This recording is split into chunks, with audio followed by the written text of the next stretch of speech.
یہ جو کرنے جا رہے ہیں, یہ جو سروں کو خوف پھیلا رہے ہیں, گھر توڑ رہے ہیں, یہ گاڑیاں اٹھا لی, جا کے گاڑیاں چوری کر لی, شاہ فرمان کے اور بھائیوں کی 3 گاڑیاں چوری کر لی, 2 گاڑیاں چوری کر لی اسد کیسر اور اس کے گھر کے لوگوں کی, شاہرام ترکئی ان کے گھر میں جا کے 2 گاڑیاں جا کے اٹھا کے لے گئے. پولیس چوری کر رہی ہے, جن کے گھروں میں جاتے ہیں وہاں چوری کر لے, لوٹ لیتے ہیں. میرے گھر میں جب یہاں تھے تو جو چیز ملی چوری کر کے لے گئے.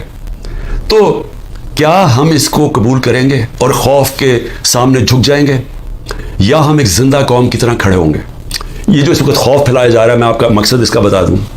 اس کا مقصد یہ ہے کہ انہوں نے پلان کیا ہوا, یا ملٹری کورٹ کے ذریعے, یا یہ کوئی قتل کے کیس اور ڈال رہے ہیں, یا بھی میرے پاس کوئٹہ کا قتل کا کیس ہے. ان کی کوشش یہ ہے کہ مجھے پھر اب انہوں نے پکڑنا ہے. اس کے لیے گراؤنڈ تیار کر رہے ہیں کہ خوف اتنا پھیل جائے کہ جب آپ عمران خان کو پکڑیں تو قوم چپ کر کے بیٹھ جائے. یہ سارا پلان ہے. میں صرف آپ کو کہہ رہا ہوں کہ میں تو تیار ہوں جیل کے لیے, میں تو ہر چیز کے لیے تیار ہوں. اللہ کے اوپر پورا اعتماد ہے. میں تو یہ اپنی ذات کے لیے کر نہیں رہا, یہ تو میرے اپنے ملک کے لیے. میں جب نکلا تھا آج سے 27 سال پہلے, تو میں تو جہاد سمجھ کے نکلا تھا, کیونکہ اللہ تو مجھے سب کچھ دے بیٹھا تھا. تو یہ تو اب آپ کے اوپر چیلنج ہے.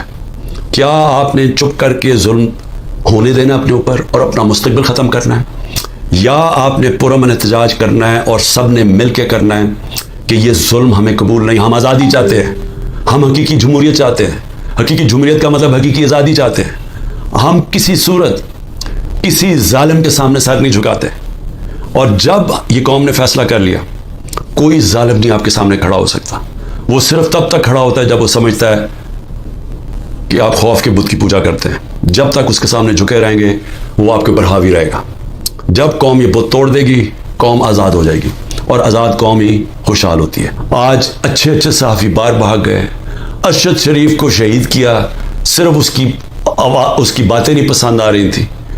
عمران ریاض ابھی تک غائب ہے, پتہ ہی نہیں کدھر ہے, جس کی سب سے زیادہ یوٹیوب پہ ویورشپ تھی. باقی ملک چھوڑ کے چلے گئے ہیں. محیط پیرزادہ ملک چھوڑ گیا ہے, وہ ہمارے اور یہ مقبول جان سنا وہ ملک چھوڑ کے چلے گئے ہیں. شاہین سبائی وہ پہلے باہر بیٹھے ہوئے, صابر شاکر وہ ملک چھوڑ کے چلا گیا. ان کے اوپر اور باہر کیسز کرنے شروع کر دیے ہیں. یعنی یہاں تو میڈیا کنٹرول کر لیا ہے, باہر بھی اب میڈیا کی آواز نہیں دیکھنا چاہتے. یوٹیوب کے اوپر ہر قسم کا کریک ڈاؤن ہے, سوشل میڈیا کے لوگوں کے اوپر کریک ڈاؤن ہے. جو کوئی ٹویٹ کرتا ہے اس کے پیچھے وہ ویگو ڈالا رات کو پہنچ جاتا ہے گھروں میں. تو میں یہ سوال پوچھتا ہوں کہ اس سے ملک کو کیا فائدہ ہو رہا ہے؟ ہاں آپ نے عمران خان کو تو باہر رکھ دیا, مجھے یہ بتائیں ملک کو کیا فائدہ ہو رہا ہے؟ کیا اس میں کوئی ملک کا مستقبل ہے کہ ہم سارا ریورس گیئر لگا کے وہاں پہنچ گئے ہیں جدھر ہم نے سب کچھ بند کر دیا ہے, اور ہم نے خوف کے ذریعے, ڈنڈے کے ذریعے ملک کو اب کنٹرول کرنے کی کوشش کر رہے ہیں, جس طرح ہم بھیڑ بکری ہیں. کیا اس سے لوگ کنٹرول ہو جائیں گے؟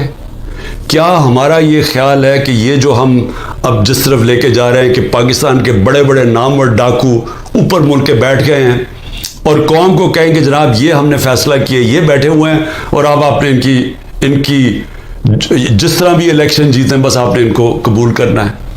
یہ یاد رکھیں گے یہی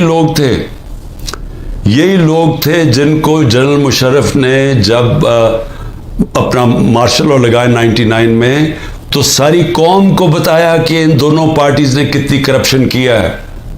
مجھے جنرل امجد نے جو پہلے نیب کے ہیڈ تھے, ہمیں باقاعدہ بتایا گیا, اس نے ڈیٹیلز دی کہ ان 2 پارٹیز نے کتنی کرپشن کی, ان کے پیسے کتنے باہر پڑے ہیں, اور ان دونوں پارٹیز نے بتایا دنیا کو کہ یہ کتنی کرپٹ ہیں.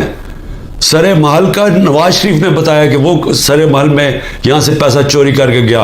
حدیبہ پیپر مل کا رحمان ملک پیپلز پارٹی والوں نے ایکسپوز کیا. یعنی ان کو اپنی کرپشن بتائی پبلک کو.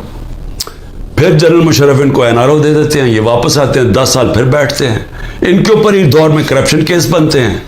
ہمیں بتایا جاتا ہے, ہمیں تباہی سے بتاتی ہے کہ ان کی کرپشن کتنی ہے. میں جیتا ہوں ان کے خلاف, اور ایک آدمی گھوڑا سوار فیصلہ کرتا ہے کہ جناب یہ کیا, یہ ان کی میں نے فیصلہ کیا ہے کہ جناب عمران خان ملک کے لیے برا, ان کو پھر اوپر لے آتا ہے. اور پھر حیران ہوتے ہیں کہ جی یہ سوشل میڈیا کیوں ہمارے اگینسٹ ہو گیا. یہ انسان ہے, آپ نے خود ہی پہلے لوگوں کو تیار کیا کہ یہ کس طرح کے لوگ ہیں, یہ جو 30 سال سے ملک کو لوٹ رہے ہیں. آپ نے ہمیں بتایا کہ ان کی کتنی پراپرٹیز باہر پڑی ہیں. یہ جو ہیں یہ تو تھوڑی سی ہیں, باقی جو اور ہمیں پراپرٹیز بتائی گئی ہیں ان کی, اور ان کی کتنے انہوں نے بینامی پراپرٹیز لی ہوئی ہیں ملک سے باہر, کہ چوری کر کے ملک سے باہر پیسہ لے کے گئے ہیں. آج یہ محب وطن بن گئے ہیں اور عمران خان غدار بن گیا ہے, جس نے اپنی ساری باہر کی کمائی پیسہ کما کے سب کچھ بیچ کے آج پاکستان میں ہے, اپنے نام پہ ہے.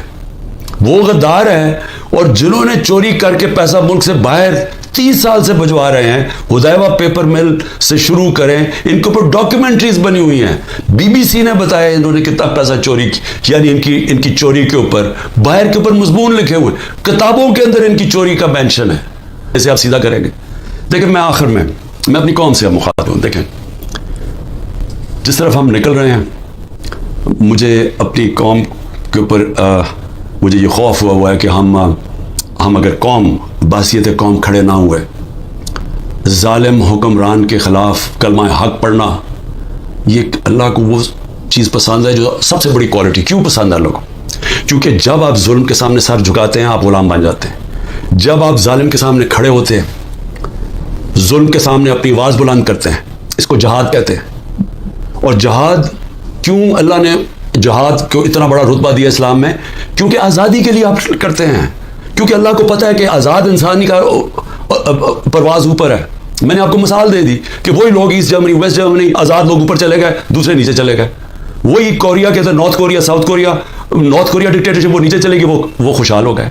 تو ہمیں تو پتہ ہے دنیا میں کیوں لوگ جمہوریت کی اتنی بات کرتے ہیں, کیونکہ وہ آزاد کرتی ہے لوگوں کو. تو یہ جمہوریت نہیں ہے جو کراچی کا الیکشن ہوا ہے لوکل گورنمنٹ کا, یہ جمہوریت نہیں ہے, یہ ہر ڈکٹیٹر ایسے الیکشن کرواتا ہے.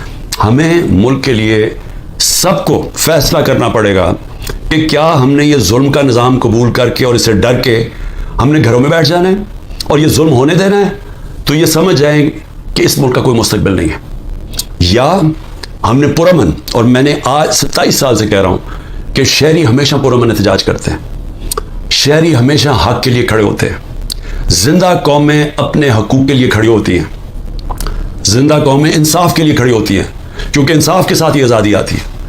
میں اس لوگوں کے اندر تھا جب برطانیہ کے اندر 20 لاکھ لوگوں نے سڑکوں کے اوپر پرامن احتجاج کیا.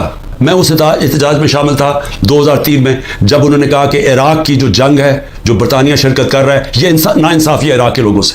برطانیہ کو فائدہ ہو رہا تھا, تیل کے لیے جنگ تھی, لیکن لوگوں نے, زندہ قوم نے کہا کہ یہ ناانصافی ہے عراق کے لوگوں سے, اور وہ 20 لاکھ لوگ سڑکوں پر نکلے. یہ زندہ قوم ہوتی ہے.